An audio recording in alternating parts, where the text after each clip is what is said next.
Hi friends, நம்ம இன்றைக்கி முட்டையை வச்சு ஒரு ஹேர் பேக் தான் பார்க்க போகிறோம். ரொம்பவே சிம்பிளாக இருக்கும்.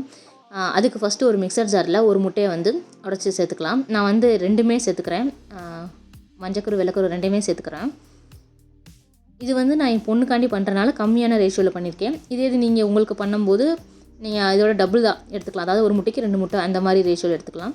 அப்புறம் ஒரு பூ எடுத்திருக்கேன். செம்பருத்தி பூவில் அந்த இதழ்கள் மட்டும் எடுத்து சேர்த்துருக்கேன். அப்புறம் கொஞ்சமாக செம்பருத்தி இலை, அப்புறம் 2 பன்னீர் ரோஸ்.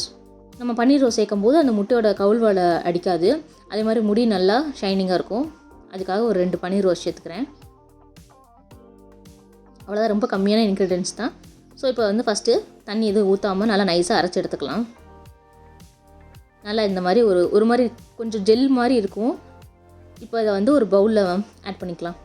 அவ்வளோதான், நமக்கு ஹேர் பேக் ரெடி ஆகிடுச்சு. நம்ம வந்து இதை ஃபஸ்ட்டு நம்ம தலையில் வந்து நல்லா எண்ணெயெல்லாம் அப்ளை பண்ணிவிட்டு அதுக்கப்புறம் தான் இந்த பேக் யூஸ் பண்ணணும். நம்ம எந்த எண்ணெய்னாலும் யூஸ் பண்ணிக்கலாம். நல்லெண்ணெய் இல்லை தேங்காய் எண்ணெய் அந்த மாதிரி கூட யூஸ் பண்ணிக்கலாம். யூஸ் பண்ணிவிட்டு இந்த ஹேர் பேக்கை வந்து நல்லா ஸ்கல்பில் அப்புறம் ஹேரு எல்லா இடத்துலையும் நல்லா அப்ளை பண்ணிவிட்டு ஒரு 1/2 hour நல்லா ஊற வச்சுட்டு ரெகுலர் ஷாம்பு போட்டு குளிக்கும் போது நல்லா முடி நல்லா ஷைனிங்காகவும் நல்லா சாஃப்டாகவும் நல்லாயிருக்கும். நீங்களும் ட்ரை பண்ணி பாருங்கள்.